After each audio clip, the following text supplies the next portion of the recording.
শিক্ষার্থীদের কোটা আন্দোলনকে ঘিরে সরকার ভিন্ন কিছু করার পায়তারা করছে বলে অভিযোগ করেছেন বিএনপির স্থায়ী কমিটির সদস্য মির্জা আব্বাস। শনিবার ঢাকা মহানগর উত্তর ও দক্ষিণ শাখা নবগঠিত আহ্বায়ক কমিটির নেতাদের নিয়ে দলের প্রতিষ্ঠাতা প্রয়াত রাষ্ট্রপতি জিয়াউর রহমানের কবরে শ্রদ্ধা জানায় সিনিয়র নেতারা।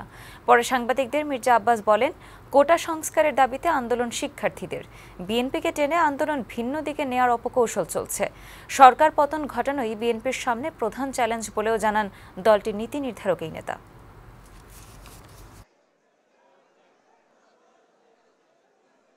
কোটা সংস্কার আন্দোলন যারা করছে তাদের দাবি দেওয়া ন্যায্য,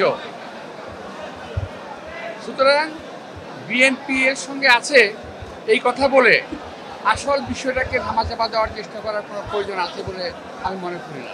এটা তাদের একটা অপপ্রয়াস, অপকৌশল এই আন্দোলনকে অন্যদিকে ধাবিত করার জন্য।